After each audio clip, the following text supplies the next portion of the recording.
Welcome back to United TV. Once again, we're joined. I'm joined, with G Wolf on Monday Madness, as we're gonna call it. How are you doing, G Yeah, Wolf? Monday Madness. Always love it. And yeah, I'm all well. Good. Can't We've got got lots of people brilliant. in this.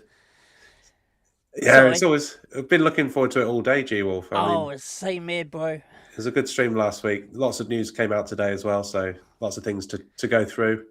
But just a quick shout out to everyone in the chat already.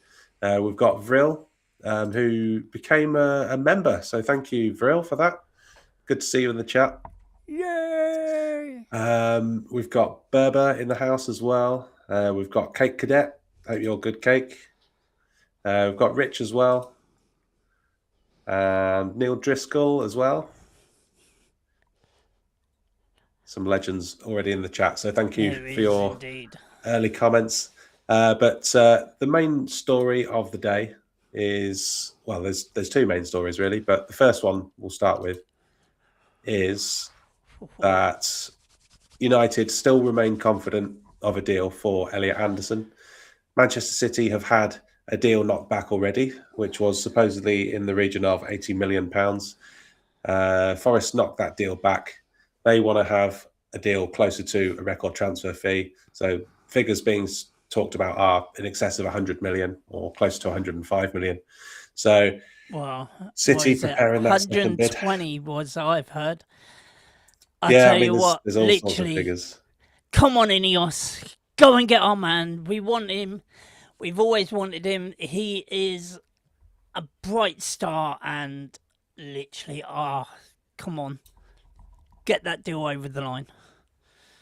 If we can. Yeah, there's sources. So people, this is according to reports, sources at the club at United believe that Anderson is leaning towards City if there was a choice. So just my personal opinion on this is, while United remain confident, I think that they're going to let City try and negotiate the fee, and they might step in closer to an agreement being reached. So whether that's later in the deal when City have got an offer accepted, then United come in and they've kind of let City do all that legwork to establish that fee, or whether United are going to step in if there reaches a point where City are no longer interested in that player. I think they're going to let City take the lead. That's my personal feeling on it, just reading between the lines, really. But what are your thoughts, G Wolf? Do you want to know something? I think, yeah. Do you know what? I think you might be right. Literally, let City do the lead work. Get the fee established of how much it is. It's probably going to be in excess of around about 120, 125 million because they want a British record. So, literally, I think this deal will be a hijack. We'll come in right at the end and literally get everything all done. Yeah. Speaking of hijacks, Rich says, Jules, you're calling an actual deal hijack. Well, I'm not going to say those words exactly, but if you want to use those words, Rich, feel free.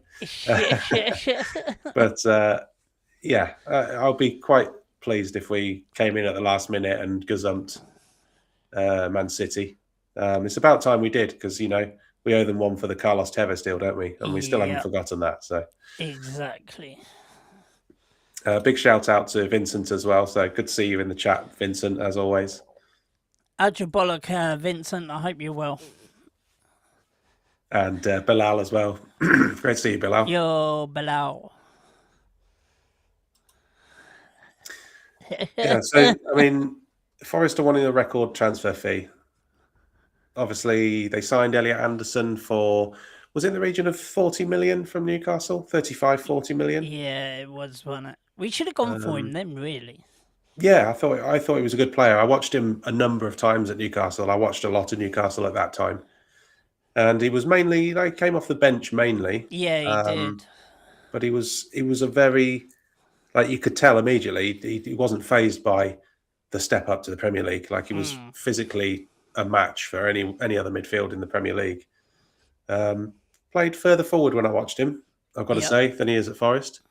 So that proves to me that he's got more than one string to his bow, which is good. exactly. And possibly a reason why that transfer fee is so high, because he could fit into any system. I see it. He's a complete footballer, in my Oh opinion. yeah, 100%. I tell you what, this season I don't know what this guy cannot do and not turn it into gold. I really can't. He is an absolute beast of a player, and if we can get him, I'll be over the moon. But we got to see what happens. I'm hoping this still. Literally, I would really want him. I think he will help out. He would absolute revitalise our midfield. I think if we The get him. the other like potential, like when you get dominoes in the transfer window and you're always waiting for that first big one to go. The news of Real Madrid, the president being announced, Yeah, which means Jose Mourinho's in, which means the deal that the president said was he wanted to bring in a marquee player, and it was rumored to be Elise. I think there's been reports since then that that's not the player. So you're looking at other potential marquee options, and if they decided they wanted to go in for Rodri, then that could change things again.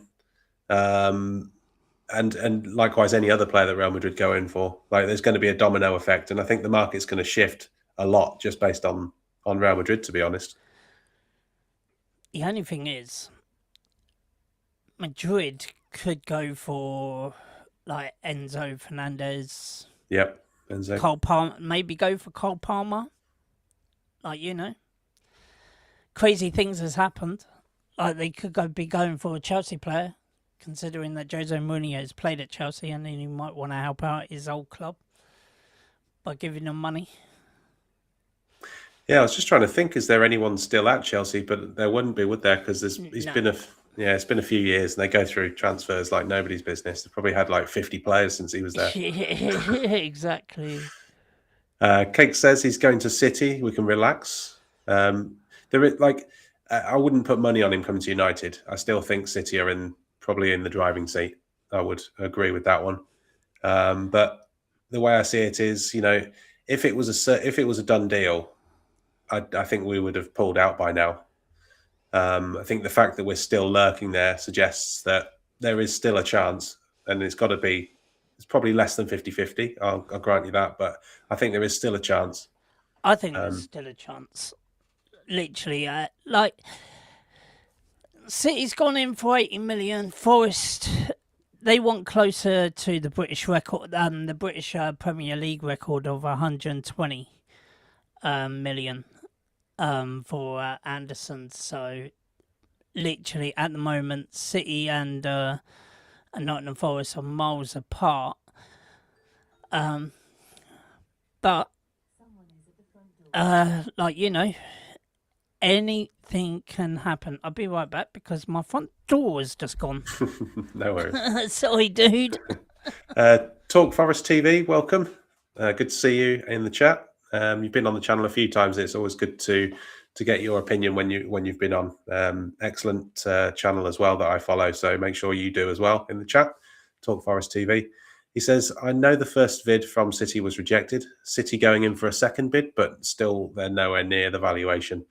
And he says, we want a record bid. So I think G Wolf touched on the British record there, which I think he said was 120 million. So if that's what it's going to take, for that valuation to be met, the first bid was 80 million. So there's still potentially up to a 40 million difference there. And I guess it depends on, how badly do Forest need to sell? I mean, the way I see it is they don't really need to sell him unless that player pushes for the move, in which case it weakens their position somewhat. But I don't see him as a disruptor. I don't think he's one of those players, to be honest. I think he's. I think if he has to stay at Forest, I think he would be an ultimate professional and just crack on with it, to be honest. So, welcome back, G Wolf. Yo, I'm back. Yeah, it was only my daughter. Keeps on Oh, forgetting her keys. I thought you were going to bring back some new transfer news with you from the door. Uh, One of if your contacts. if only. Yeah, like well, to tell you the truth, my contact said that Mbappe is gonna flop in the World Cup. So put your bet on that. Well, we'll look out for it. While we're on about the World Cup, Anderson, do you think he's going to be a starter for England? Or Definitely, he's got to. He did. What? Don't get me wrong. Yeah, right. It wasn't a brilliant performance the other day, but he was one of the standout performers. So, me personally, I think he should be a starter. Him, Rice, and Bellingham. Bellingham. He is a great player. He was carrying the ball well. Anderson with his great passing abilities, he did well, and then Rice mocks up and clears the helps out with the defence. So them three in midfield would do absolutely wonders in midfield for England. So yeah, I think Anderson should be a starter. yeah, I think it's going to differ depending on very much the conditions. Obviously, the three first group games, I don't think we're playing in particularly hot climates, if I'm not mistaken. But depending on the routes of like further down the knockout stages, if there's a particular stadium like in Florida, in Tampa, something like that, it could adjust the dynamic completely of who you put on the field just based on the weather conditions being so extreme. So yeah, it'd be one to watch. I mean, you could make a case for any of the players they've got in midfield to an extent, maybe less so Henderson, but I think certainly Mainu is in with a shout as well. Oh yeah, do you know what? I actually forgot about Mainu. Well, he was the forgotten man for England, wasn't he, until He like the last really 3 months of the was. season? Yeah, he might be another one. Oh, the only thing is, I did actually read somewhere that Tuchel has actually said that Bellingham is fighting is he's got to fight for first place. So maybe he is going to go with like Rice, Mainu, and Anderson in the midfield, and then just have Bellingham coming on as a sub. I wouldn't be surprised if he goes with Rodgers in the first game to kind of, when you light a fire under someone. I think he might just do that with Bellingham, and then watch him come on to prove a point and explode into the tournament. I don't know, just a premonition I've got with Bellingham. Do you think he can? Do you think he'll grasp it by the balls and do it, or do you think he's gonna flop like a salmon? I think he'll. I think he'll prove. I think he'll want to prove the manager wrong, won't he? Because he said that he's not necessarily the number one. I think he was left out of squads as well, wasn't he, in the build up to the tournament? So he's going to want to prove his worth. He's like one of the main men at Real Madrid. I think it's a bit of a come down if he can't get into the England team. Big up. We've got a comment here from Neil. He said he wouldn't spend all money on Anderson because United would have less money to spend on other players. Yeah, I mean we've been saying this kind of thing since it looked like we were going to get into the Champions League places. We've got so many gaps that we need to fill, and not only the quality but also the quantity. Now we've got all these additional games, potentially, well, at least probably 15 games extra next season, and hopefully more than that. So that's why we've had that interview recently from Barada, kind of trying to dampen the expectations of the fans somewhat. I think saying they're not going to go crazy on one particular player and pay like huge figures, which, if you read between the lines, I think is saying don't expect anything done in the next few days, because we're not going to be jumping into a transfer just so that we've got it done. Do you know what? I see Lucky Singh's comments saying, like that. Elliot Anderson, first pick is to go to Man City. I'm not going to entertain this. Sorry. But tell you what, you're right. I would so laugh if you were so wrong. Because anything can happen in football. Big up, Lumen. Hope you're well. Just making my way down the comments. And thank you, Bilal, for the super chat. Very generous of you. Thank you for that. Cheers, Bilal. It's good to hear you on the talk show on Sunday as well. It's a bit of a favourite, that one, for me. So if you don't already, please tune into the Sunday show, because it's good to hear the call-in. Basically, all the guests can come and have their say on screen. If you've got a mic, you don't have to. You can just listen in the comments and whatever. But if you do want to come on, Sunday's the time to do it, and you'll be very welcome on the channel.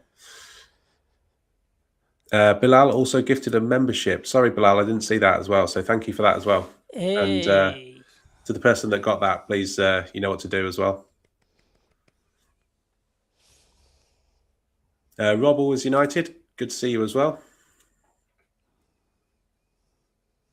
And Jason, the cool kid, welcome to the channel. Says, spend 120 on Elliot Anderson, 70 on Lewis Hall, 80 on Mateus Fernandes. Anyone I'm forgetting? So what will be the total spend there? So that's 190. So that's about 270. What's your, like? I'm asking you, G Wolf, because you're the oracle when it comes to the transfer war chest at Manchester United. I think you got it spot on last summer. I think I did last summer. This summer I think it's it should be around about 250, 300 million. I think we're gonna have to spend. If we're talking about if Ineos and Jim Radcliffe is talking about getting Anderson, then literally they're gonna have to pay the money. So, and then have a little bit more for the other transfers on top. But we definitely got to spend about 250, 300 this season. I don't see how we can't, because of not only have we got Champions League, we need more players. Players want to leave. Players have already left. We got to replace them. So there's a lot that we got to do this season, and just hopefully the directors and the board can make it happen. And also, if they want to win, didn't they say in a couple of years they want to win a Premiership? Yep, 2028 is the target year, isn't it? Right. So if that's the case, then literally they got to get spending quick, or otherwise we ain't going to have a squad to do it. I wanted to go back to a comment from the Big Dog, and welcome to the channel, the Big Dog. He says, I like Anderson, but these prices for not even top-class players are crazy. Anderson is a 60 million signing maximum. People who are world-class are over 90 million. So forgetting the figures for now, if we're just talking about where a player rates on let's imagine we've got a scale of, someone like Zidane at the top and someone like Antony at the bottom. Where does Anderson rate in terms of, is he world class? Is he just an excellent player, a good player? Where do you put him? Me personally, world class. He can be up there with Zidane in a few years if he has if he goes to a top club, whether it's Man United, Man City, right, and he does well, I tell you what, he is going to be a top world-class player. And you're going to see, he's going to be in the names of like Zidane and all that lot. I think he's got that much of a higher ceiling. And that's how much I rate him. We've got that on record, G Wolf. You see. It's out there now. It's out there Yeah, now. it's out there. You see. It's a hot take. So do you think he's actually world class now, or do I you think just see him becoming he's world world class? class. He's world class now, but he's not on the same level. He's nowhere on the same level as Zizou at the moment. But in the future, I think he could. I tell you what, we've got Talk Forest in the comments, so it'd be great to hear your opinion on how good you think Elliot Anderson is right now, first of all, and also what you think he can be. Obviously, you'll see him a lot more than we do, and it'd be good to get your opinion. So if you can get it in the chat, I'll look out for that. Big up to Cam. He says, stop with what is his preference. Pep is not there. Only City fans are trolling and United idiot fans that want the cheater Tonali saying he only wants City. It's Pep he wants. Well, I mean, it's going to be Maresca next season, isn't it? Maresca's going to be there. Pep's gone now. That's kind of why I'm a bit surprised. If the reports are true that Elliot Anderson does prefer City, like I'm a bit surprised. I'm a bit surprised because I think financially, I think we can compete with City. I don't think they offer outrageous transfer fees, to be honest. I think now that City's gone, I think there's a lot of Pep's gone from City. I think there's a lot of uncertainty about the managerial situation. You know, Maresca, it didn't end well there. He doesn't have a deep CV by any means, and with the 115 charges, I don't know. There's a lot of things that would make me question going to Man City at this point in time. Yeah. Also, like, are they going to get done for those 115? Apparently, we'll find out. Like, we've been told that we're going to find out soon enough. But yeah, as I say, like, literally, why would anyone want to go to City at the moment? If I don't know.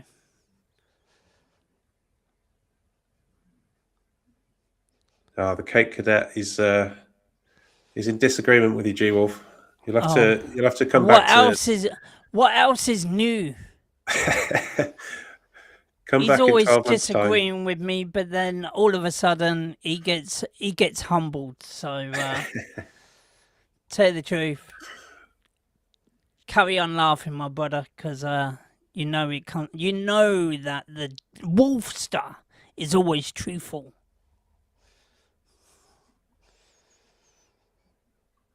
Yeah, as Katie, and good to see you, Katie. As Katie says, if you can, smash the like and subscribe if you're new. That will be terrific. It will help the channel grow the community that we've got, which is, in my opinion, the best on YouTube. I know that it's. I'm probably biased, but. And I'm just scrolling through the comments. There's so many. Mickey, good to see you. What did everyone make of what Romano said? Is that the he was just talking about? Was that the Fernandes comment today? I think he is talking about that. Yeah. What was it? It was something along the lines of United and are still working behind the scenes. I think it was just. We've made direct contact with West Ham, but we'll talk about that when we get onto that player. Yeah, we've got Fernandes on the next slide, so we'll go across to that in a second once I've just got down to the bottom of all these comments. Lumen says, "Can we pay 300,000 per week to Anderson?" I heard that he wants the same amount of price that he wants around about the 280, 290 mark.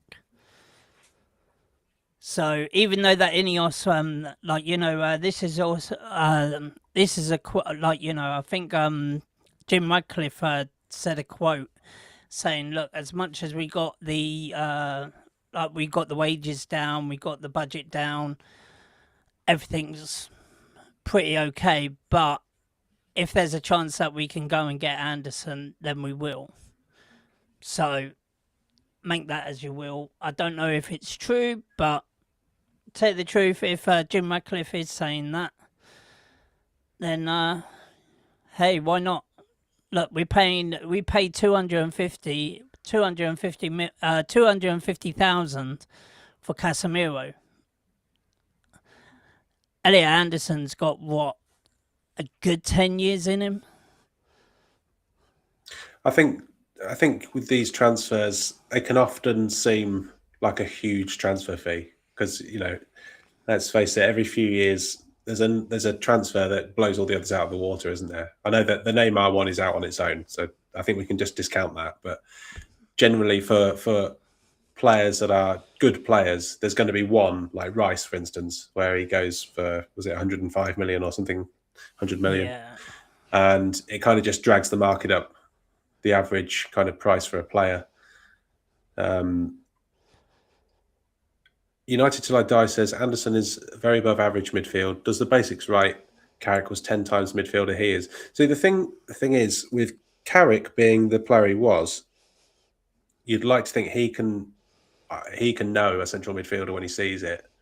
If he's on board with the Anderson signing and he thinks he's the top target we can get, or one of the top targets we can get, that would reassure me. I think if he thinks we should be going for a player at the kind of prices given, then I think he must be a very good player.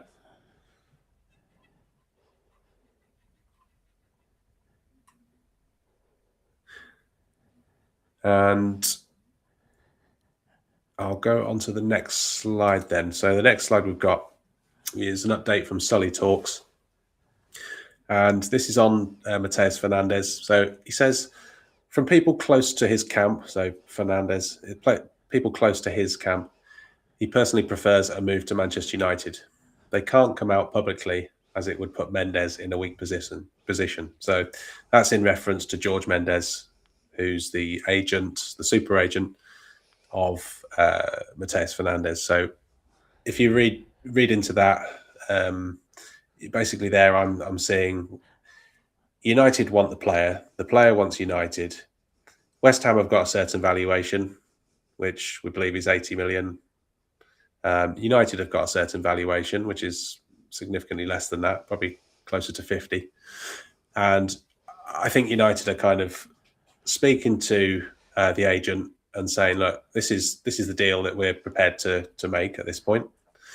And the agent's thinking, well, if we go for that deal, my commission's not going to be very big. So he wants to try and generate the biggest fee that he can because it's in his interests. He gets a slice of the pie. So the talk is that they're going to come back to us in a few weeks once they've got these imaginary other interested parties, which I'm not sure there are any, to be honest, not any serious ones anyway. And I think this is just more game playing, to be honest. And I think if we hold firm, I think we'll get the player for nearer the price that we want. That's my feeling. I think so, but tell you the truth, I think West Ham would dig their heels in and want the full full money. Yo, Mrs. G Wolf is in the house. How you doing? Hope you're well, love. But that wasn't who was at the door, was it? No, that was Little Wolf. Little Wolf. Not so little anyway. Not so Little Wolf. But yeah, no, with this deal, I just think that West Ham are literally going to dig their heels in. They want 80 million. Surely we can get near. I'd say I don't want to pay 80 million for a championship player, which is what he is. Technically, he is a championship player now. So, tell the truth, should we be paying 80 million for a championship player? No. I think at most we should play, as I said, 45 plus 10. But if West Ham are going to dig their heels in, then I think we should. I think we should move on. Literally, I really do. I really. The more this deal is going on, and the more that, like, if West Ham will dig their heels in, then I'd just say walk away.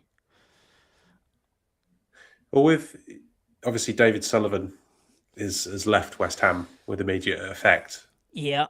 He was the one that I think he wasn't the majority. He wasn't the majority stakeholder, but he was the most powerful one, from what we are led to believe. Do you think that?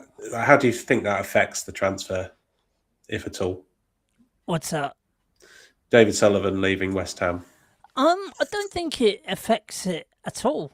Like at the end of the day, like he got the other one in. They still got the other. They still got the other director in.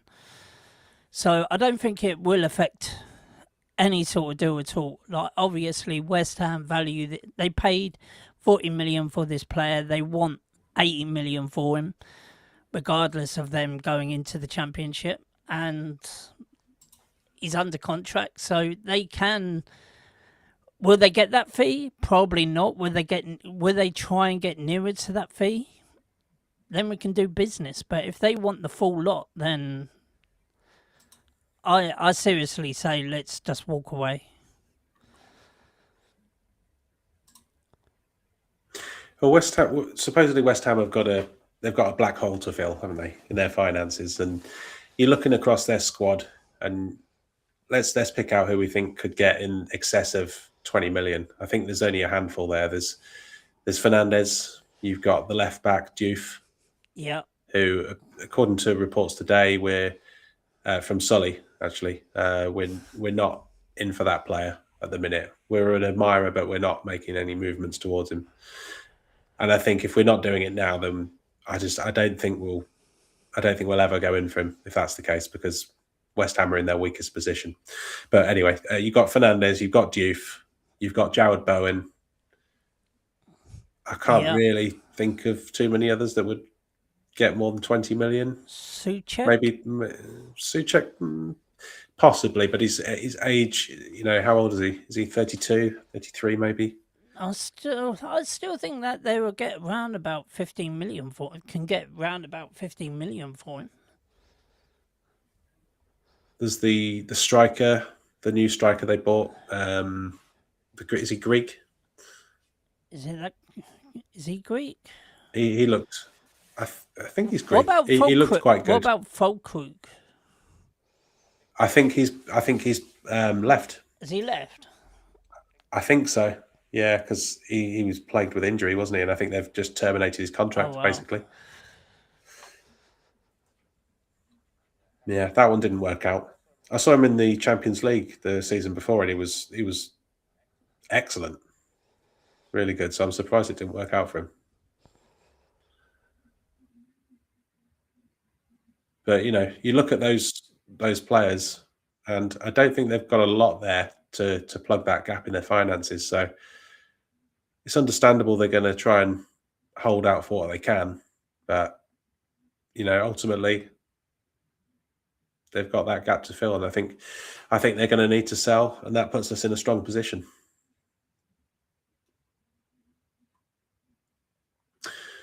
I think we might have lost G-Wolf. I think he's lost connection by the look of it.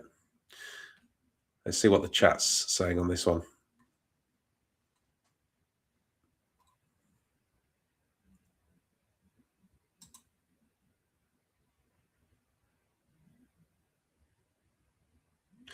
Lucky Singh says Matheus Fernandes keeps pushing the move for Manchester United. A midfield of Kobe Mainoo, Bruno Fernandes, and Matheus Fernandes. Yeah, that would be. How good would that midfield be if we had those three? Like, where does that put us in the pecking order of Premier League midfielders? Because that's been the weakest area of the team, hasn't it? I would say historically over the last probably 3 or 4 seasons, to be honest. And I think a lot of that isn't necessarily the personnel; it's been the systems.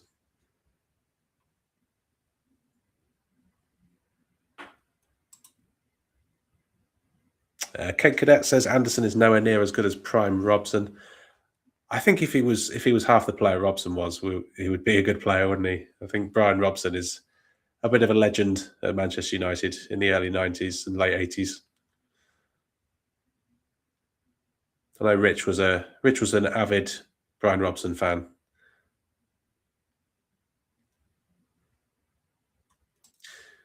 United Till I Die says Anderson isn't even on Lampard's level or Gerrard. Yeah, I wouldn't say that he's like, for me personally, I don't think he's there yet. He was a very promising player at Newcastle. I think he was competing against a very strong midfield at Newcastle, and the fact that he was getting minutes at all. Hi, Joe Wolf. We got you back. I was just saying about Elliot Anderson. So United Till I Die says technical issues.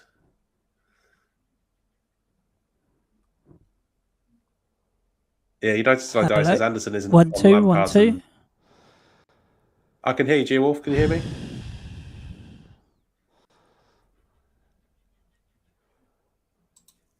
I'll type you a message. Hello, 1 2 1 2. Can you hear me, G Wolf? Oh, you can hear me. I can't hear you. That's the thing. Maybe we'll have to do like I don't know, a flashlight, Morse code or something. I'll be right back. Yeah, so United Till I Die. Just back to your comment, Anderson isn't on the same level as Lampard and Gerrard. I'd agree. I'd agree with you. I don't think he's reached anywhere near his potential yet. I think he's a good player at the minute. He had the kind of ability and the confidence to compete in that Newcastle midfield with the likes of, I think it was Tonali, Bruno, and Joelinton at the time, and Sean Longstaff, and he was very much the next big thing really in that Newcastle midfield. He wanted first team football immediately because he's a confident lad. He thought he was ready. I thought, to be honest, he was worthy of probably a first team position by the end of that season that he had in that breakout season. And he's been offered the chance of regular first team football at Forest. I think he's taken it with both hands. But I still think, he's had 2 seasons at Forest. I think he's been very good. I don't think he's near being world class, in my opinion. So I wouldn't put him anywhere near Lampard or Gerrard at the minute. I think he's still got at least another season of probably increasing that level that he's shown already till he can even remotely start to talk about that.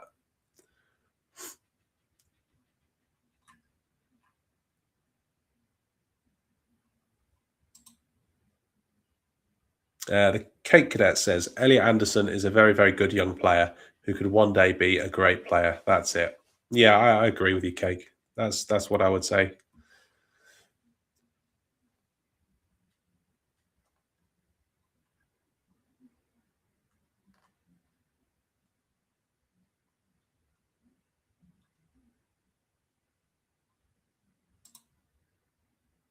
Katie says, I think Forest took a page from the Brighton playbook.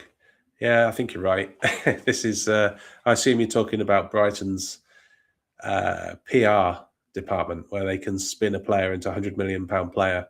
The next minute, he can't even get a loan moved to somewhere in Syria.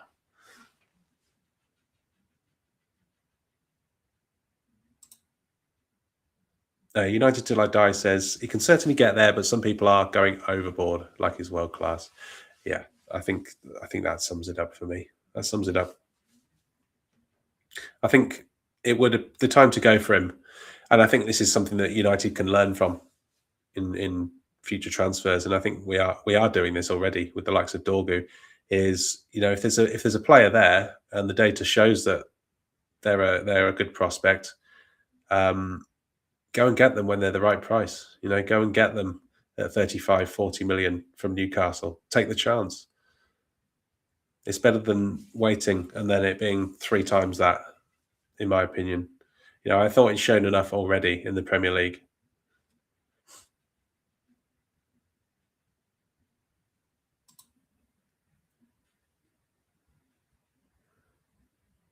Big up, Gregory. Always good to see you.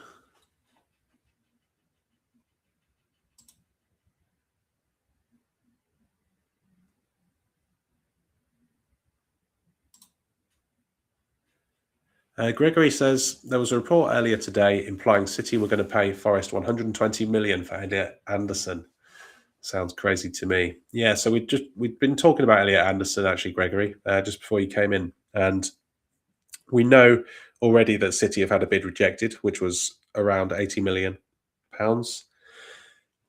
Forest wants a British record transfer fee, so you're talking in the ballpark of 120. So I think the next bid from Manchester City, which they are preparing right now, I think it'll be probably 105, maybe 100, 105. And I think they're just going to test the water. My theory on this is United are sitting back, and if it does get to silly figures, I think we'll just sit out on this player and we'll move on to a different transfer. But if it turns out that an agreement is reached between City and Forest and it's a price that we're willing to pay, I think at that point we may come in and push Manchester City to the side, hijack the deal, as Rich said earlier in the comments. And I think that's why we've got other players in the pipeline like Belieber, etc., where we've done the work and it's really just a case of pulling that trigger. Yay, I'm back. Welcome back. Welcome back. Can you hear me? Sorry about that, Flair. Oh, dear me. Literally, just as I said that I'll be right back because I had to restart the computer, and then my daughter said, the cat flipped over the chair onto her foot. She's damaged her foot, damaged the food thingy, and it's gone everywhere, all over the kitchen, and so literally I just had to go and sweep that up. So that's why I was late getting back. But I'm sorry about that. But that sounds about as messy as an Ed Woodward transfer window. It does, don't it? Literally, why she can't do it herself, I don't know. But the only thing is, she's got a damaged foot and she's holding the cat, and she said, "I can't do both things." Well, put the cat down then and just do it yourself. Joys of having daughters, I tell you. Good luck when yours get older. Yeah, I'm waiting for the day. Yeah, as soon as they hit 16, mate. Well, actually, no. As soon as they hit 12, that's it. They're going to be. They're going to turn into. What is it? Kevin and Perry. Not for don't.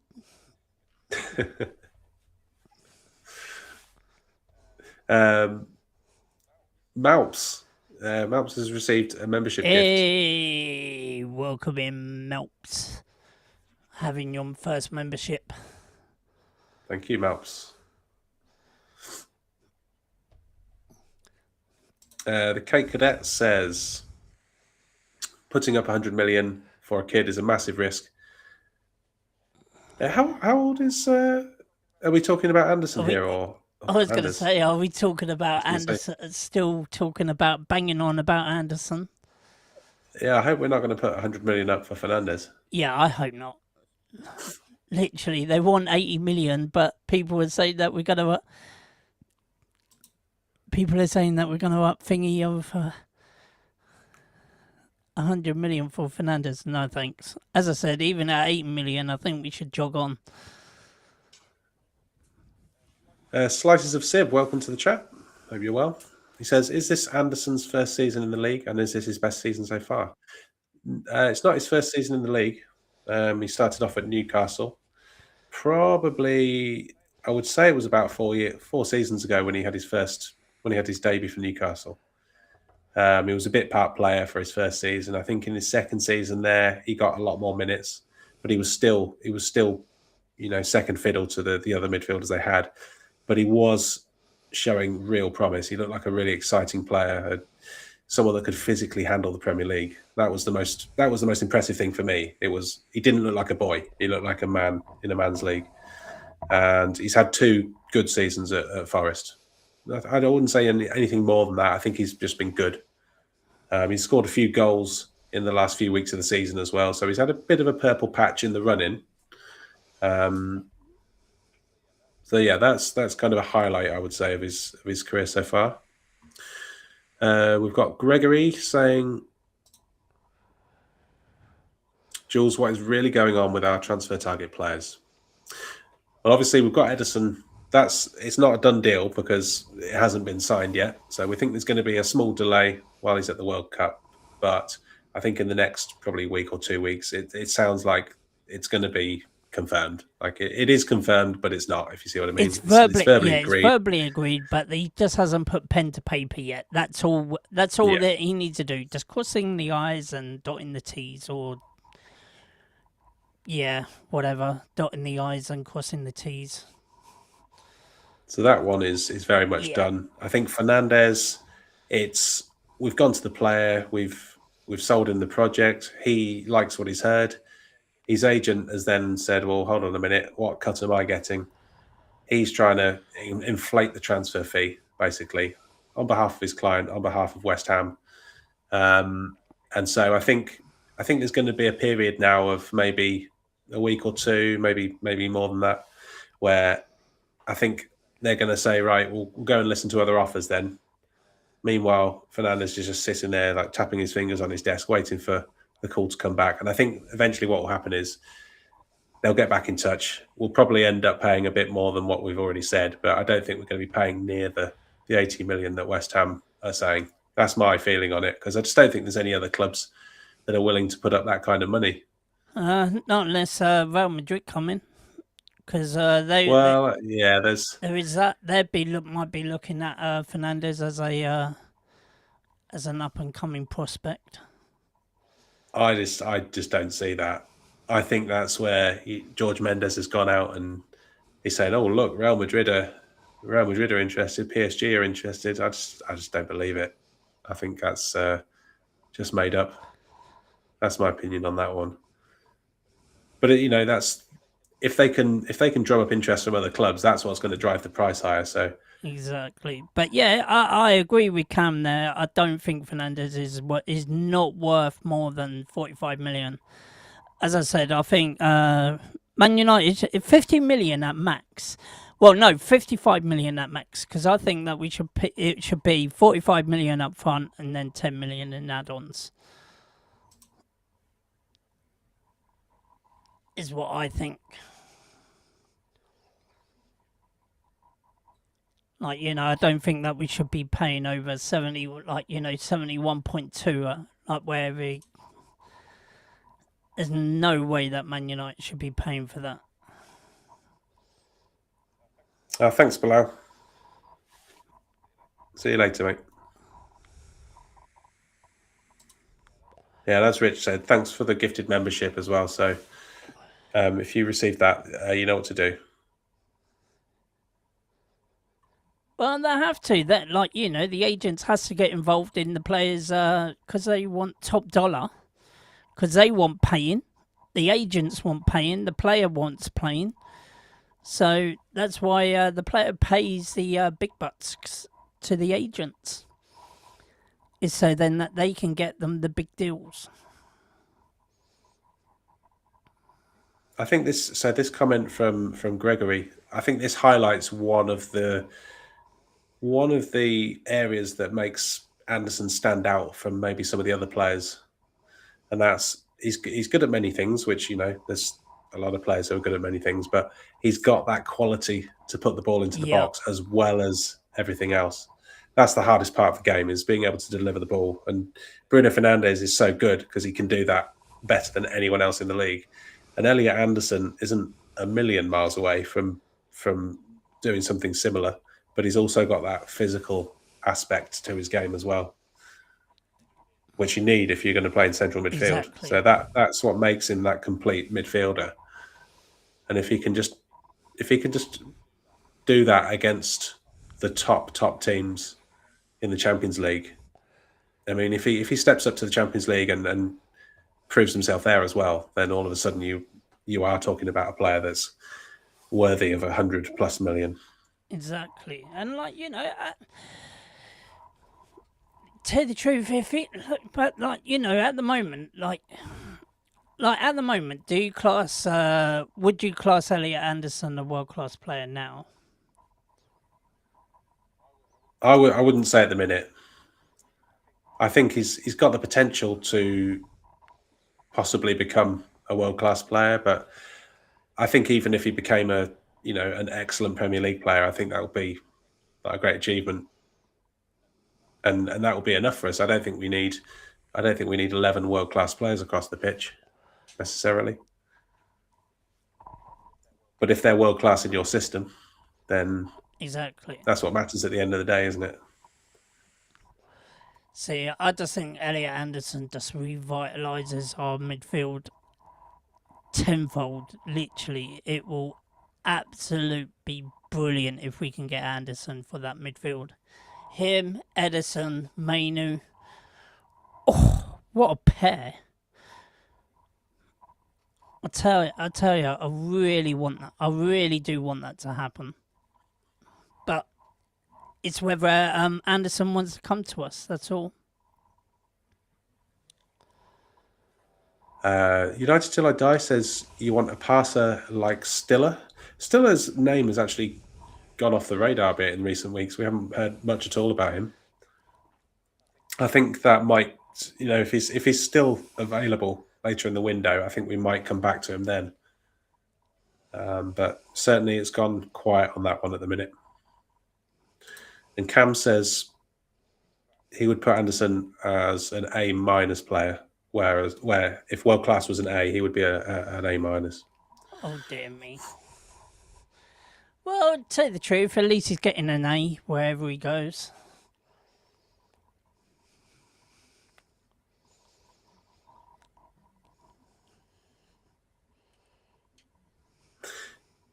I've got another slide. We can go back to any of these topics at any point. So just keep getting your comments in. But one of the other pieces of information that Sully gave in his Q&A session that he did was United are still watching the striker market. They are keen to get a backup, or not necessarily a backup, but an alternative that we can play when Sesko needs resting, or if we need to rotate, keep things fresh. But it does hinge on Joshua Zirkzee leaving the club. We know there's a lot of interest from Italy, and I saw today there was a potential rumour that Inter Milan may be interested. I think they've also got a striker who we have eyes on. Nothing concrete in terms of, I don't think we've made any moves or anything like that, but he's on our radar, if you like, of young strikers across Europe. And also just confirmation really that Agate, the club and the player, want to separate, want to move on. There's been interest we knew already from Turkey, but what we didn't know to this point was interest from Italy as well. And United representatives were out in Italy. Was it last week? I don't know if maybe that was one of the topics they covered when they were over there, but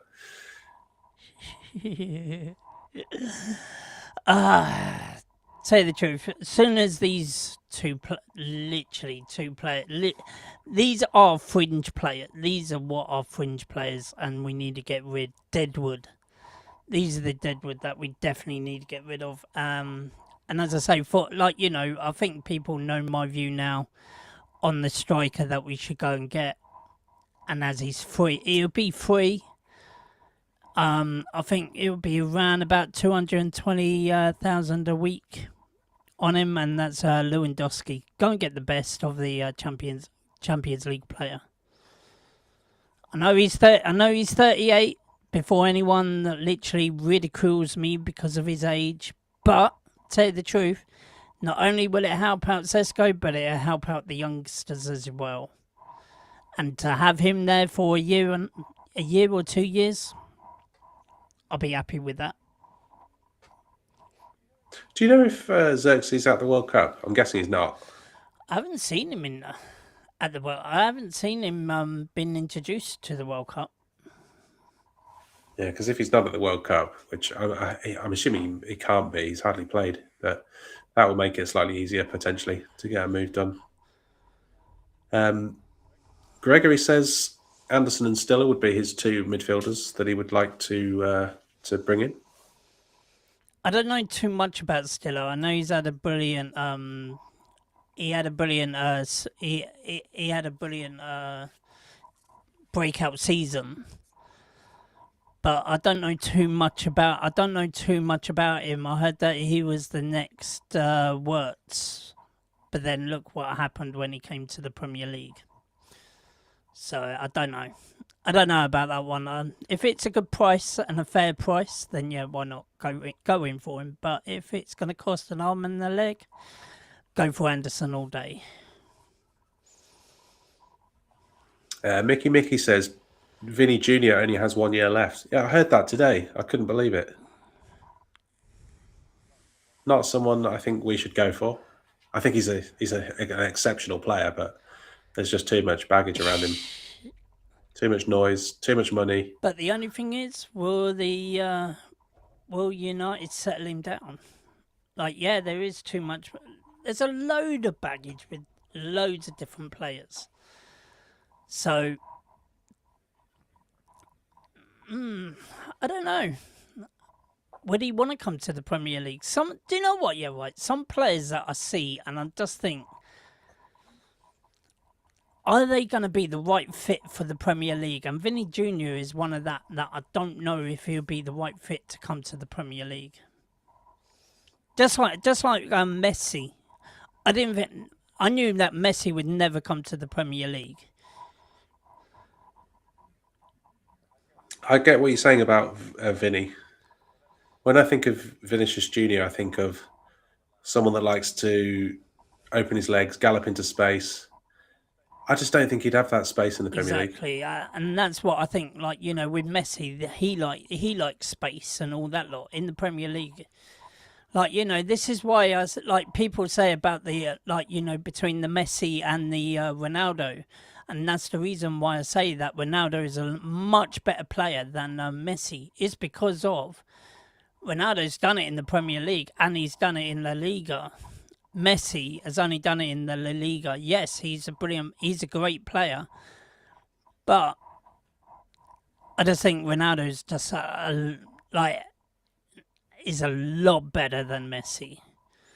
Messi should have come to the Premier League and proved me wrong, but that never happened. So, do you reckon he might have had it on his fridge, on his checklist? Prove G Wolf wrong. There was one point actually when it looked like he might come to the Premier League. Was it Chelsea? Yeah, I think it was. It was Chelsea, and I think it was when the Sheikhs came in at Man City, and then people were saying that get reunited with Pep and Messi.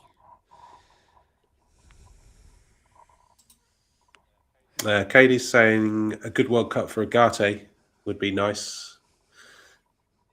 Yeah, I mean, he's usually a starter, isn't he, for Uruguay? And I think from when I've seen bits and pieces of him in tournaments, or not necessarily tournaments, but like friendlies and stuff for Uruguay, he's a different player. And he was at Sporting. I saw him a couple of times at Sporting in the Champions League. I remember a game against Arsenal quite well, and he was an animal.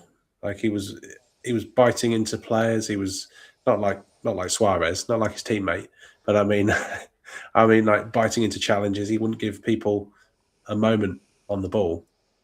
Tenacious. Not really seen that at United. I just don't think he's been able to get close enough to people. I think that's been the difference. The speed of the Premier League has caught him out. Yeah. But at international level, he's a great player. He's a good player. I think he could have a good World Cup, and that's going to put him in the shop window. So I think, yeah, I think I agree. If he gets a good World Cup under his belt, we could have a lot of teams interested in him, but just not in the Premier League.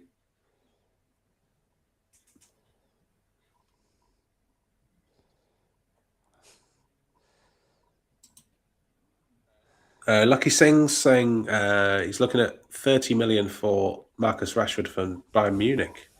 I did see today that Marcus Rashford has reiterated that he's not interested in a move to anyone apart from Barca. So I don't think, unless he's left with no option, which is that Barca just pull out entirely, which it looks like They want to. they're trying to. I was just about to say that they want another loan move, don't they? Yeah, yeah. They want the player, but they don't want to pay. Exactly. Just want to give a shout out to Wow. Samurai. So thank you so much for that. That's really really generous of you. He's gifted a super chat of $10. It says Stiller is one of the best passers in the game and would be an amazing replacement for Casemiro.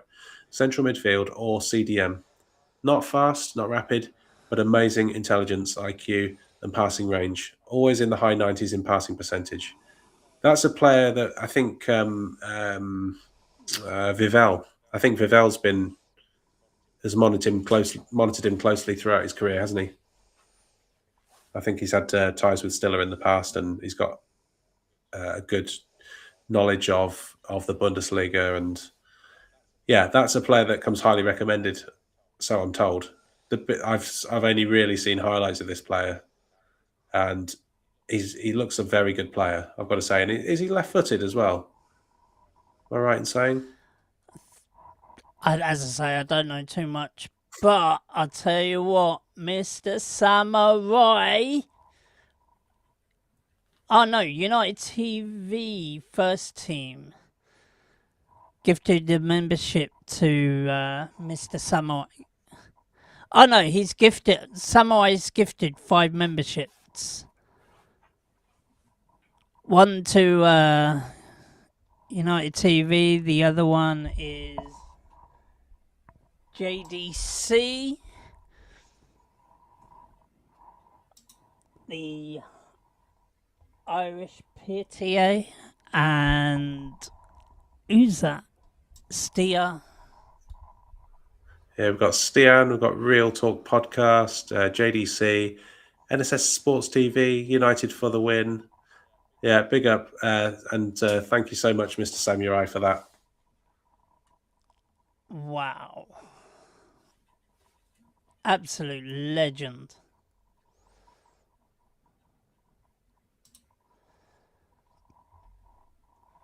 Katie says, with all the racism, he'd be a major distraction. Plus, England is not a good habitat for him, given his antics and how he conducts himself. Yeah, I think the whole Vinny Jr. the circus that comes with him. I think the way he conducts himself on the pitch at times, goading the crowds, and just winding players up to try and get them sent off, and flashing imaginary cards, and I just don't think it's a good look. I just wouldn't want it at United whatsoever. We've done I think Ruben Amorim, one of the things he did well is he didn't take any crap from the players. No. And if there were players not performing or players weren't giving it they're all in training, or they weren't professional. Yep. He made it known, and we got rid of a lot of players in that period, and I think he went through that. He went through those tough actions, probably to the detriment of his own outcomes, but it did us a favour, and I think we'd be going back if we went in and got a Vinny.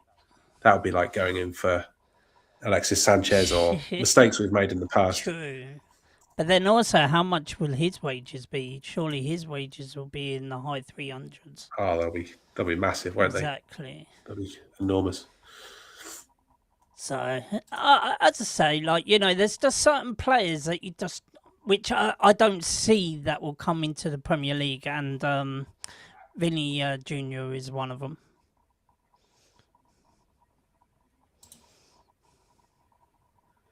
Yeah, Katie says Rashford was very foolish to say that after Barca did him dirty. I think I think the way I see it is, Barcelona gave him the opportunity to go there. It was his dream to go there. If he wasn't playing for United, he would choose them. He's got the move. He's done well. I think he's certainly proved that he's worth the 26 million. And they're just trying to drive a hard bargain because they know that it's in the public domain. That, I mean, Rashford gave an interview when he was a Man United player saying he wanted to leave the club, looking for a new challenge. So they're using that as leverage, or trying to. There's the release, sorry, not the release clause, the agreement that we had in place, which was the 26 million fee. That expires on the 15th of June. So that's in 7 days' time. Yep. At which point they can just, they can just barter, can't they? Exactly. It's either, someone else comes in, but the fact is Rashford's already said that he wants Barcelona. Yeah, but if Barcelona, so they're in the driving seat. if Barcelona don't go in for him, then surely, that if Bayern Munich put in a £30 million bid for Rashford, bite their hands off and take it, literally, and just say to Rashford, look, you're not playing for the club no more.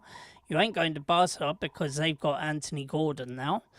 So your only option is, if you want to get into the England squad ever again, is either go to Bayern Munich or stay on the bench for the rest of the season and don't play for England. I think Rashford will bide his time. I think he's done enough to prove to Barcelona that he's good enough to play there, and I wouldn't be surprised if they've said to Rashford, "Look, sit on your hands. We'll come and get you, but we want to get the right price."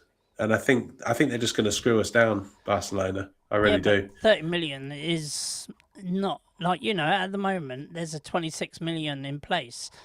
So what would Barca rather do?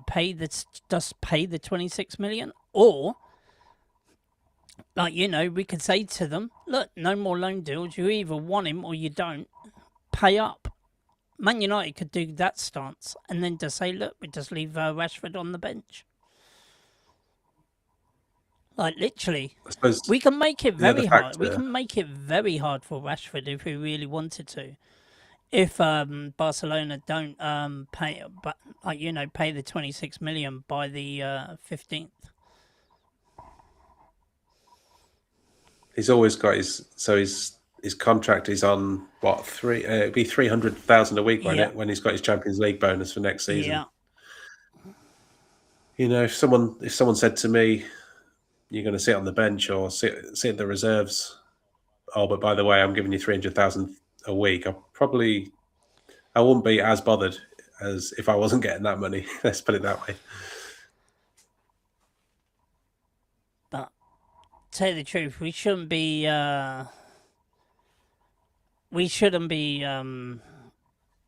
literally, but as I say, literally, if say Bayern Munich came in for Rashford and we accepted that deal, and Rashford says no, I'm not accepting it, then we can make things very difficult for Rashford if Barcelona don't come in for him. Simple as. Gregory, the latest on Tchouaméni, I think, is that with Perez being voted the president of Real Madrid, that confirms that Jose Mourinho is the choice for head coach. And I think given that Tchouaméni doesn't want to leave Real Madrid don't seem to want to lose the player. And we know that Jose Mourinho favours that kind of tall, physical, strong, combative midfielder. I think it's extremely likely he's going to stay at Real Madrid. And was it Perez that came out last week? I think about a week ago, and basically said that Tchouaméni's staying. Yeah. And if you don't like it as another player, if you don't like it, then that's tough. I think that's a message to Valverde, perhaps.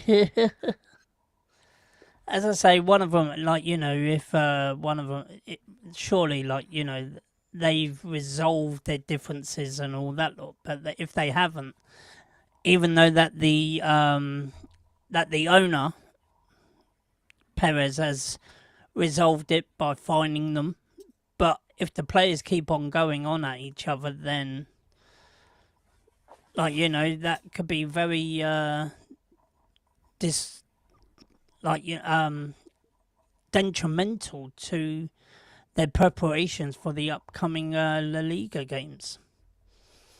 And surely one of them would have to go. And obviously, if Perez is saying that Chouameni is staying whether you like it or not, then Valverde is going to have to look for another club, unless he resolves his situation with Chouameni. Yeah, it's one to watch. It's one to watch. I wouldn't be getting rid of Valverde in a hurry, but if he's potentially someone that causes divides or problems in the background, then maybe Mourinho wouldn't put up with it. Exactly.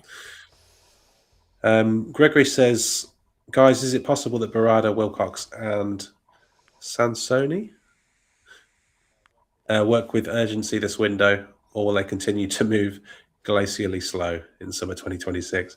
Well, I think they've worked very fast on the Edison deal, which, if you compare it to last summer, that has got similarities to the Cunha deal. Well, we had two deals where we had two transfers. Yeah, it was well known, wasn't it, that Cunha had nailed his colours to the United mast. It was done before the window even opened. And Burmo, that was one where you knew the player wanted Manchester United. United wanted him, and it was just a case of, okay, we need to agree a fee. Well, you can liken that to the Matías Fernandes deal. Yeah. Similar kind of timeframes. And that deal rumbled on for about 5 or 6 weeks after we first heard about it until it came to a head. So expect the same kind of thing. I mean, it's been, it's probably been 3 weeks now we've been talking about this seriously. So, it's following the same kind of patterns. But the only thing is, the transfer window hasn't even opened yet. No. So, no. And so, you're not going to see major deals even when the transfer window is open. You may think that it's slow, but the only thing is we got until August, plus a World Cup. You're not going to see the deals until later in the window rather than the early start of the window because of the World Cup. So be patient, guys.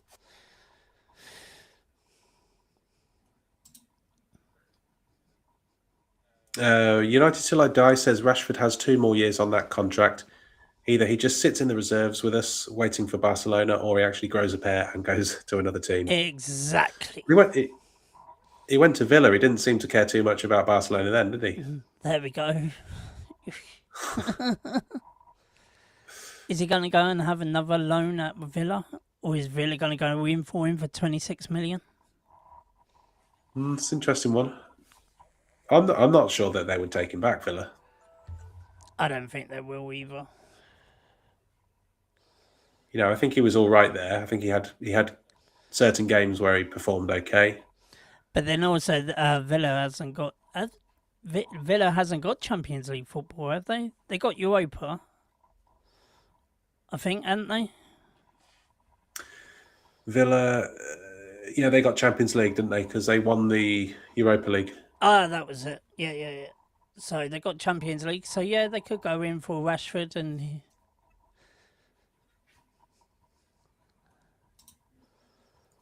United Till I Die says, I'm kind of annoyed we're mostly linked to number 8s. I honestly believe we need a very good 6. Most of the top teams have one, but for some reason we want to play pivot hybrid system.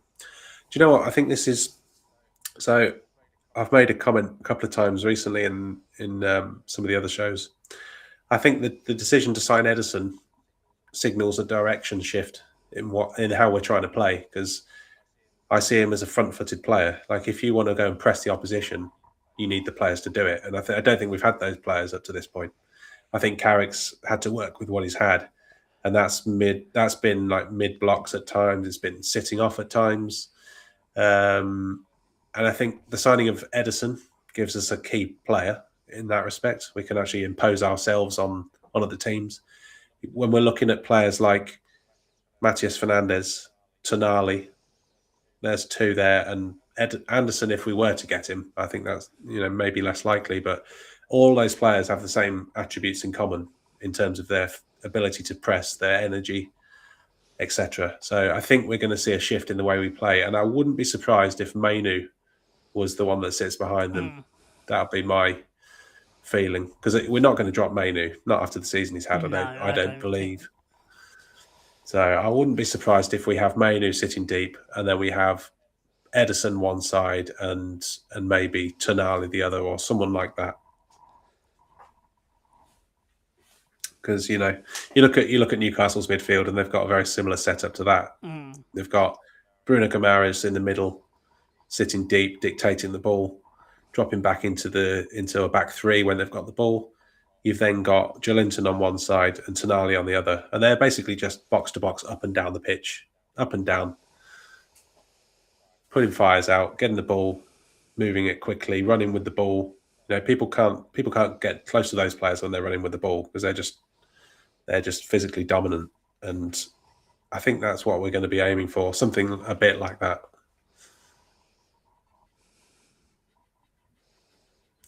But I could be making it all up, so we'll have to see. Exactly. We'll have to see.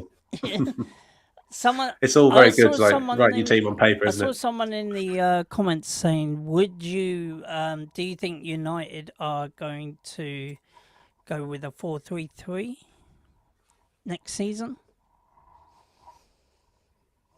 I wouldn't be surprised. I wouldn't. That's where we play our best. Like under Fergie, that's when we played our best football. Was in either in a 4-3-3 or a it was like a 4-4-2, but it was like four attackers with the wingers. I suppose that the massive question mark with the 4-3-3 would be, where does Bruno Fernandes play? I mean, he obviously can play in a three. We've seen him play wide at times under previous managers as well, but where would Fernandes be, do you think, if it was a 4-3-3? I'm on about Bruno, by the way. Bruno Fernandes. Yeah, I know who you're on about. The only thing is, that a 4-3-3, it could be like, say, two. It could be like the three strikers, but the two strikers will be deep lying playmaker strikers. Do you know what I mean? So it'd be like a Sesko did something similar to that at Leipzig. It would be like a narrow 4-3-3, wouldn't it? Is that it? Is it a narrow 4-3-3? But only the strikers, the rest of them have got width and all that lot. But with the strikers, you can have them as deep line playmakers, strikers. With that 4-3-3.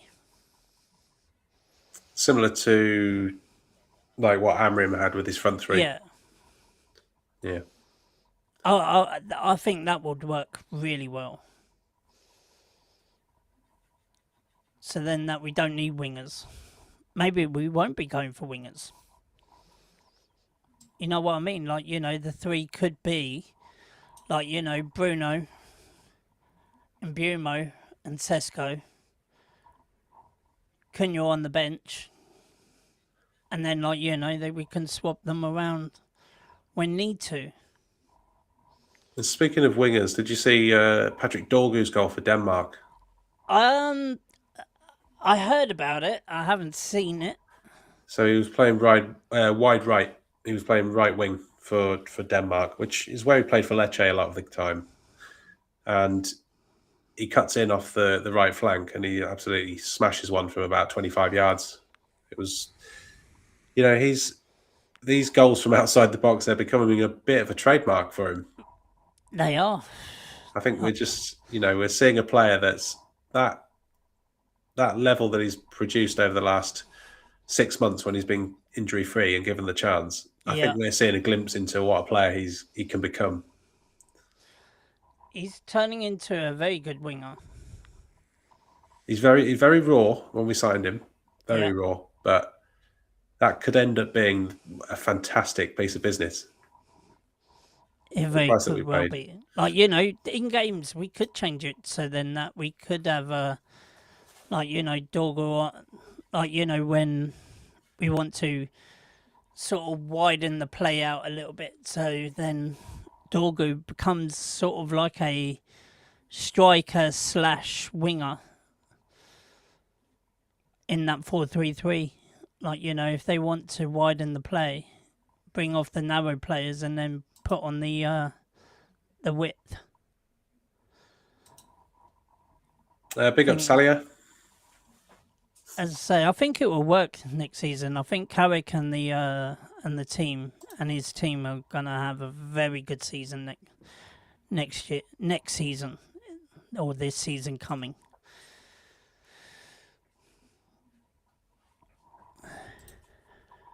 Yeah, Salia's got a good point here. Matias Fernandes and Mourinho and their agents, they're interlinked, aren't they? Are playing games with us. Madrid doesn't want Fernandes, but Mendes is using Mourinho to inflate his price. I wouldn't be surprised at all. Yeah, absolutely.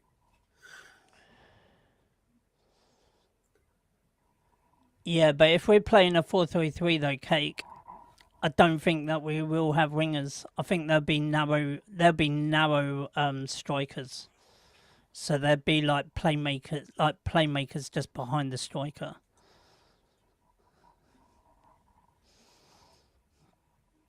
So there'd be like deep line playmakers.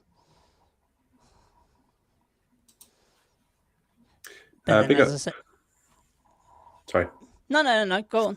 I was just going to say, big up Genghis Khan. He says beautiful goal from Dorgu. You know, when we talked about Dorgu, it was probably about 9 months before we actually signed him. We talked about him on this channel when he was at Lecce, and there was a quote from people that watched him. One of the scouts reporters on this, and they compared him to Gareth Bale. Oh, And really? we kind of we thought at the time, what do they mean by that? That even by like G Wolf standards, that's an incredible, an Hot take. incredible hot take. But you look at his physicality, his speed. Like obviously, those things he's got in common. Yeah. But that ability to just strike a ball from outside the box. I mean, that you should watch that goal, G Wolf. It was something that you would see from Gareth Bale, like when Oh, he was really? starting to do bits at Tottenham, when he Yeah. was pushed into a more advanced position, and he started to score goals like that. I mean, we've seen that one now. We've seen the one against Arsenal. There was the volley against, was it Newcastle? I can't remember, but he scored like 3 or 4 absolute bangers in the last few weeks of the season. And all of a sudden, if he keeps doing that, and we see like good performance at the World Cup, I'm just so excited for what Dorgu can bring us in the future. I think he's He's gonna a bring. real He's an talent. exciting player when he's come on. I have really liked him. I didn't like him when he was at left back, but when you get him high up in the pitch and in that goal area, oh, he's just absolutely he's savage in the box. Like look at that goal that he scored.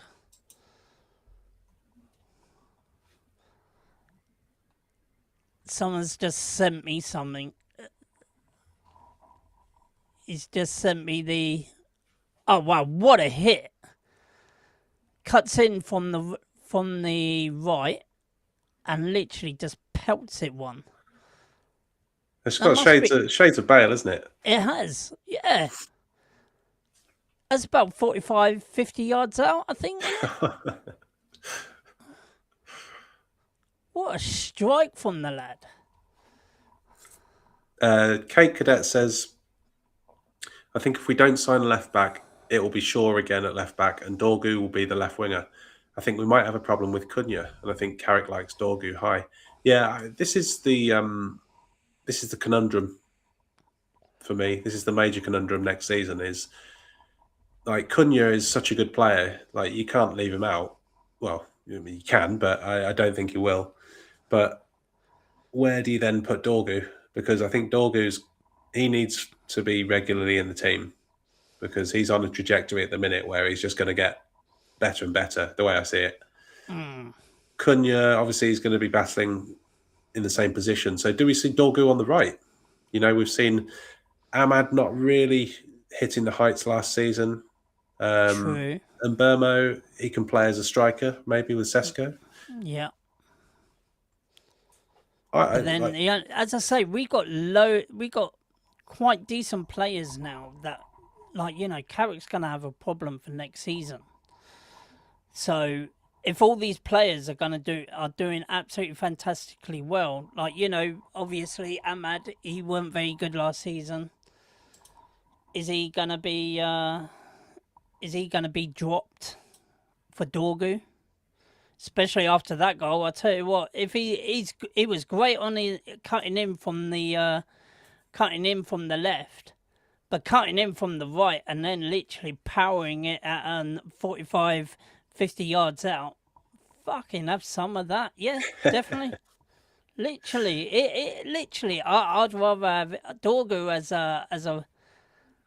a right midfielder than Ahmad. I do like Ahmad, but yeah, he hasn't fulfilled the promise that I thought he would be, considering that we paid 30 million for him. well, there was a comment from Omar Barada in the interview behind the scenes at Carrington, and he maybe dropped a subtle hint. It could have been nothing, but he said we may have an unexpected exit later in the window. Now, he didn't say for definite, but he said like it's a possibility. Ahmad could be that one potentially Maybe. that we're not expecting. I don't know. I'm probably putting two and two together and coming up with something that's not four, but Who I don't was know. it? I saw a comment saying, "Do you think we should go in for Cruella Deville?" No. As Salia said, do you think we should go for Cucurella instead of Hall? Is that the one? That's the one. Yeah. We're not going for Cruella Deville, I'm telling you. I don't want him. He's a twat. I think he's an excellent player, but Are you kidding me? I think he's a very good player, but I think he's a dirty, disgusting player and shouldn't be playing football. oh, absolutely. I can't stand him. I cannot stand him. He is the Cruella of Chelsea. So let him stay there. He's the player that you don't want to go up against because you know full well every time you breathe on him, he's going down, he's waving his arms Yeah. around. But he's annoyingly effective. He is, but I still don't want him at the club. No. I don't want him at the club, but so I'll go with Lewis Hall if that was the choice there. I definitely take Hall than Cruella.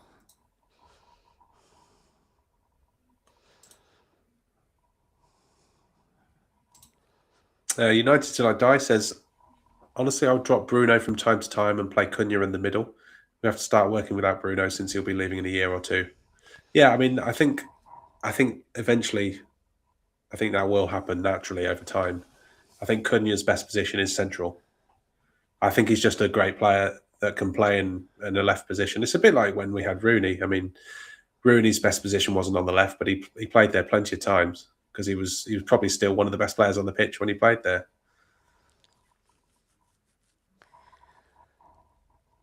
We'll probably have maybe another like 5 minutes. So if you want to get any like final questions in, drop them in the chat, and we'll certainly read those out.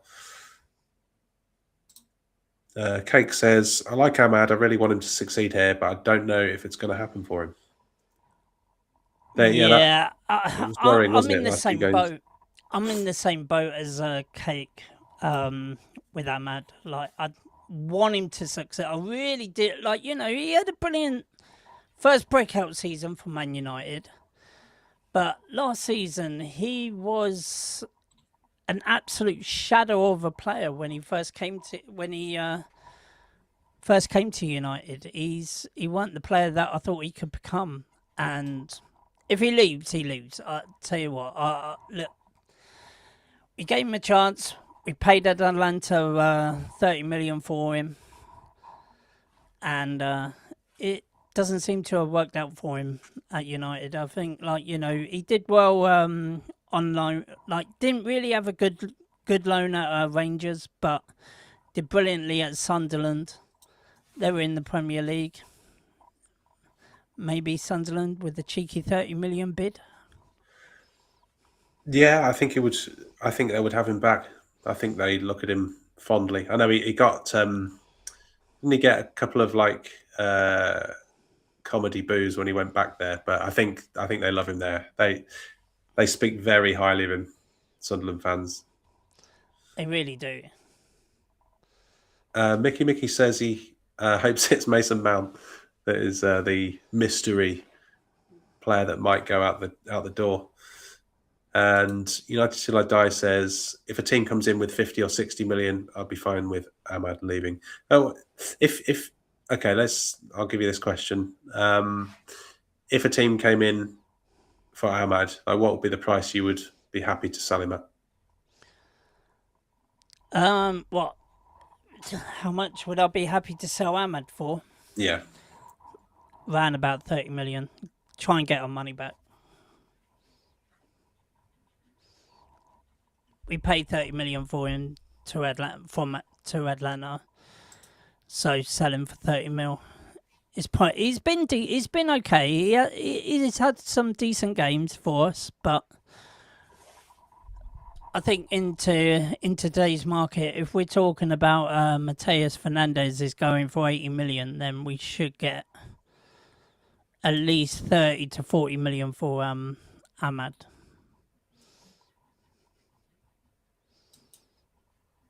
Yeah, I think for me, Ahmad, Garnacho went for 40, didn't he? Mm-hmm. Was it 40 or 45? Can't remember now. Around about that. And I think you'd probably be talking similar for Ahmad.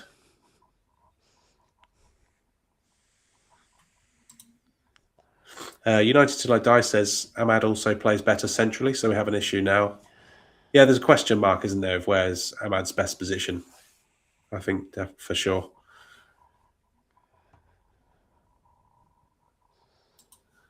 And Salia says, I'd sell Mount, Xerxes, and Ugarte, but Ahmad stays. I don't rate Garnacho higher than Ahmad, but for the price, don't forget Ahmad didn't have a very great season Didn't have a really great season last season. He was one of our better performers when we finished 15th.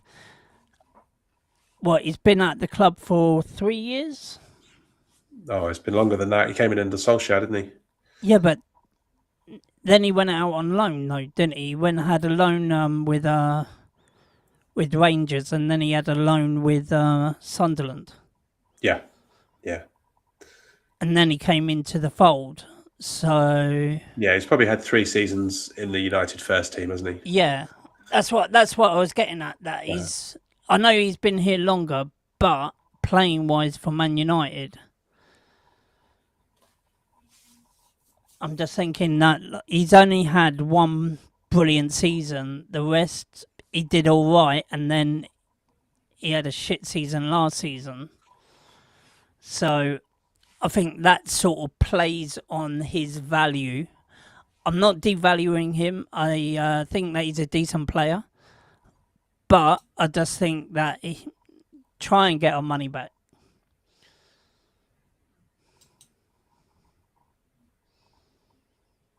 Yeah, I don't think we'd have any problem getting our money back on him, definitely. I think we'd probably look for 40 as a minimum. And also, it depends if you want quick sales as well. You want the deadwood out, but you're gonna have to give it if you want all these players out. Sometimes you gotta like sell them for less, just so then that you can definitely get the money in time, so you can go and buy more players. No.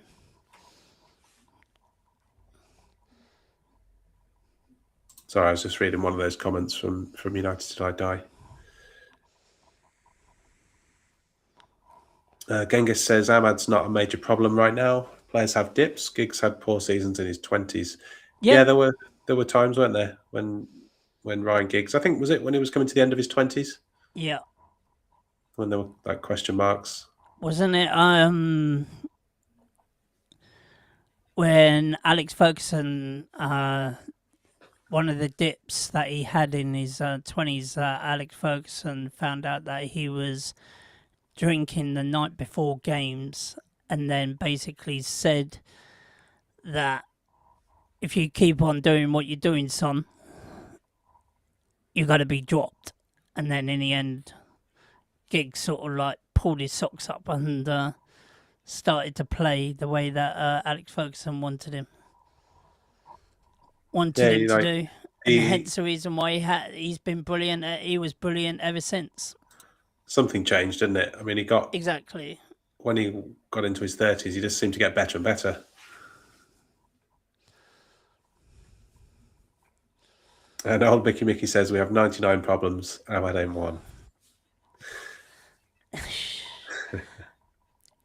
Ahmad is not a major problem, but I think he is a bit of a problem considering that like, you know, if we're going in a new direction and we're bringing in all these different players, like someone's going to have to come out of the team, and unfortunately that he would probably be one of them.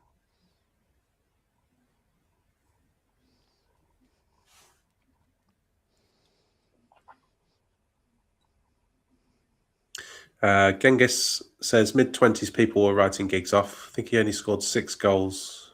Yeah, I mean, the position's completely changed, hasn't it? It's like a 4-4-2 with... they were basically, the wide players, they were similar to what wing-backs are nowadays. So you probably did as much defensively as you did in an attacking sense. And you'd have probably two strikers. One would probably get you 10, 15 goals. The other would probably get you 20. So the responsibility of a wide player has very much changed, hasn't it? And I've no doubt if Giggs were playing in an era like now, I mean, he'd be up there, wouldn't he, with the very best? Definitely. See United Till I Die. I like Ahmad, but we just got back into Champions League, and top 3. We need to be ruthless now. Waiting for players is fine, but if it hinders the team, then it's time to go. Yeah, I definitely agree with that. Yeah, I agree. I think you can outgrow players sometimes, can't you? Exactly. Like, you know, that when you want Champions League season in, season out, then the best thing to do is to be ruthless. And if that means that, unfortunately, some players that are real, that we think that we really like, but they're not producing, then you're right. It's time to move on and find someone new, because of it will help us in the long run. But just one final comment, and then we'll wrap it up for tonight. United Till I Die says, I'm more than willing to give Ahmad time, but if he's not developing in the next season, then sell him while he still has value. Yeah, there was... I heard recently how long he's got left on his contract, and I can't remember. Is it 12 months he's got left? Yeah, something like that. Yeah, so we've got to make a decision soon on whether we do keep him or whether we extend. But the only thing is, could it be like another Ronaldo? Could we say to him, well, look, okay, sign a new deal, stay for another season, and then we can sell you on. I hope so. I hope so. And I think, I think he would. I don't think he would try and, do us over. Yeah, I think there's respect there. Maybe there wasn't when it was, under different managers. Ten Hag, for instance, didn't seem to yeah, want to play him, and I think, exactly. with Carrick being there, I think there'll be a mutual respect. Yeah, definitely. Big up, Rob. Thanks so much, and Much love, Rob. Cheers, bro. thanks to everyone for all your comments. And we've had the super chats, gifted memberships as well. So thank you so much, Samurai, Bilal as well. Bid a lot. Yeah, it's been very generous of you all that have Very done that, generous. and also generous of you for tuning in and sticking with the show throughout as well. So it's been great to read all your comments as usual. But G Wolf, thanks for giving up your time, and You're welcome, bro. it's been another Manic Monday.